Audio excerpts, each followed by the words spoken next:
Chapter 33. Teleporting the Space. Unbelievable information, Anastasia. It's even hard to imagine that such potential exists in man. Perhaps you're mistaken in your conjectures? These are no longer conjectures, Vladimir, and I am not the tiniest bit mistaken. Previously, this information did not exist in the universe. Now it has appeared. But what is most important is that the particle of man's first civilization, which exists within me and within you, just as it does in each person as well, will allow this information in. You know, Anastasia, I'm only just now starting to understand how mighty those 4 words of the universal law are. Perfect the dwelling land. Turns out a person can perfect his land to such a degree that he becomes a god. I mean, because when he moves to another planet that hasn't yet been made habitable, man will begin creating life there, like God did on Earth. Man will never become a god, Vladimir. Each person is the son of God, or the daughter of God. And God, the creator and parent, wanted his children to be more perfected than he himself. And they most certainly will be. They will be. By bringing anti-rationality and rationality into balance within themselves. We heard the voice of Anastasia's grandfather, who had come up without us noticing him. Now that is real scientific progress. He will open up a new era for mankind. Anastasia stood up. Her grandfather, an elder with graying hair, but in an erect posture, stood there, leaning on his staff and looking thoughtfully at the shore of the Taiga Lake. "Granddad, are you speaking of Volodya's design?" Anastasia asked her grandfather. What can one possibly say when an epiphany comes? Throughout the millennia, he or they, it is unimportant which, have turned the living teachings of messiahs and scientific luminaries into incoherent gobbledygook. He has shown the potentials of people living on the earth. He has created a new image of man, or has brought back the man who was called the Son of God.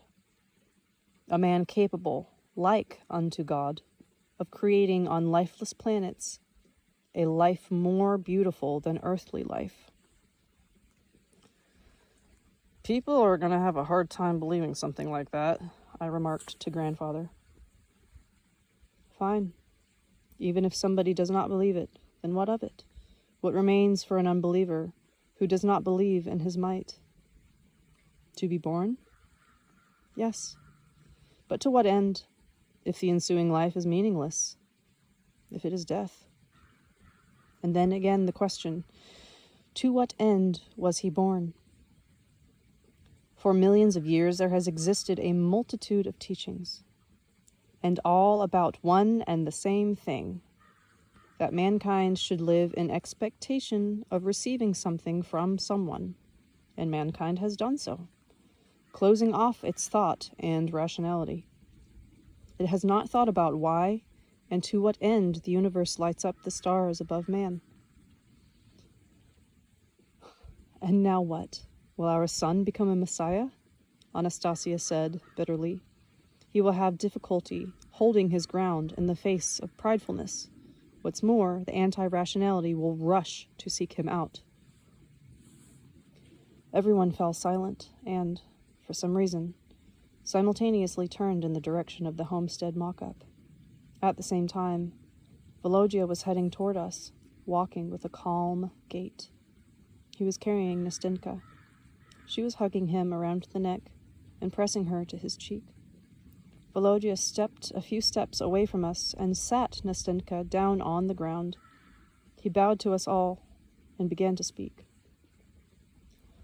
"Mama, don't worry. Mama, I know that if I become a messiah, then people will direct their thought to me, with hope. And that means that they will not be directing their thought fully to creating.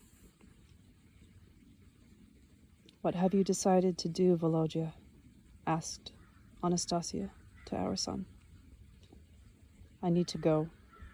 I will dissolve, insignificant, into the human crowd. After these words, Volodya looked each of us in turn in the eye. The thought flashed in my mind that he was intending to leave forever. And as he was looking at me, I said, "Thank you, dear son, for your extraordinarily marvelous Kin's domain design.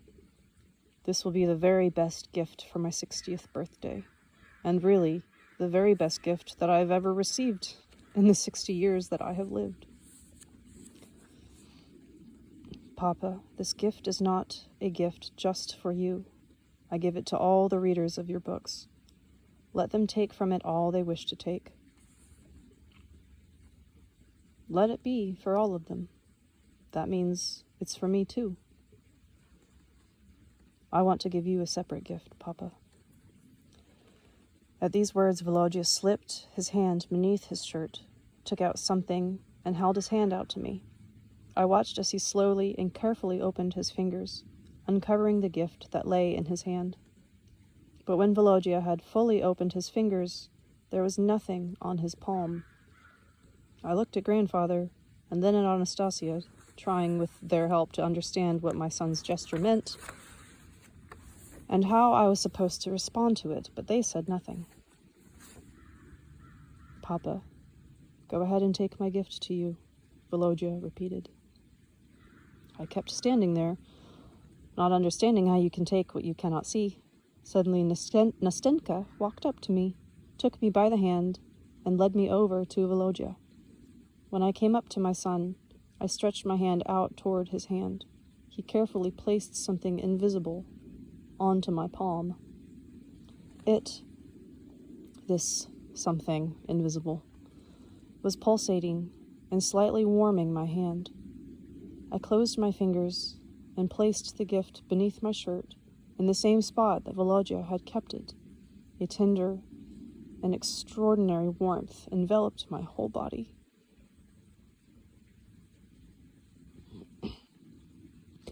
"It will live in your home, Papa, and when you have built the homestead perimeter, ask it to fill the space." Volodya bowed deeply to everybody, and then turned around and began moving away from us, his steps confident. Then he suddenly vanished beyond the bushes, or dissolved in the space. And we all stood there, as if spellbound, and both when he looked us each in the eye, and when he was walking off, all we did was to silently follow him with our eyes. And then I said, "Anastasia, I got the impression that our son has left us forever." Hearing no reply, I turned toward Anastasia. She was looking in the direction which Volodya had headed off. Her body was shaking. A thin stream of scarlet blood was flowing from her lower lip. She had bitten her lip so as to not cry out. I understood. This meant that anti-rationality would hunt for our son, and Anastasia, and me as well. I saw Anastasia's hands clenching into fists. The taiga froze. Some unknown sound, resembling the rumbling of something huge, was filling the space. I got the impression that the huge space was compressing and, when it opened back up, might wipe everything from the face of the earth. I had already witnessed this kind of phenomena before when I'd lost consciousness while trying to possess Anastasia against her will, and also when I had tried to strike her with the stick because she would not agree to give our son to me to raise. Each time it started, Anastasia would raise her hands upward, as if waving to someone in greeting, and everything would calm down before any sound even appeared. But now the sound was growing louder and louder, and Anastasia was not raising her hand upward. I didn't want her to raise it. On the contrary, I wanted the invisible and mighty thing to thunder and wipe from the earth all the filth that had accumulated upon it. But Anastasia raised her hand. The space began to calm down. Before leaving the taiga glade, I went once more to the shore of the lake. I stood there alone and looked at the homestead mock-up that our son had created, and I imagined it actually existing on my hectare that for now was overgrown with tall weeds. Here I am, driving up in my car. I see the 2 white walls with the little windows from my happy childhood. The gates swing open automatically, revealing a living picture of the finery inside, and I drive toward the entrance to the home. Stop. What the heck am I doing? I'm driving through all this magnificence in a roaring car. Through my own home. Stop. Go back. I leave my car at the entrance. The gates swing open. I wipe my shoes, trying to wipe the filth of another world from my soles. Then I remove my shoes and leave them by the entrance to walk barefoot through my beautiful world to the pond, where there are swans swimming. My cat and dog are running alongside me. In the distance, a rooster crows in greeting from one corner, and in another, a little goat bleats. And by the pond on the sand, my grandsons and granddaughters are constructing mock-ups of their own kin's domains.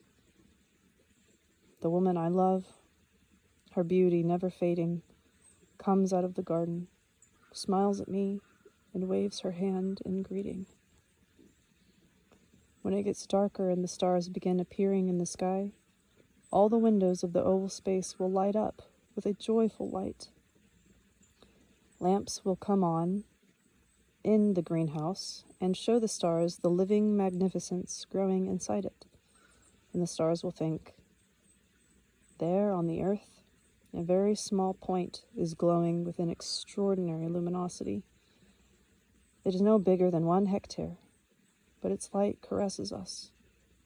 The stars are not yet aware that there will soon be more and more points like that on the earth, and the whole earth will start shining with a blessed light, and it will caress the expanse of the universe within it.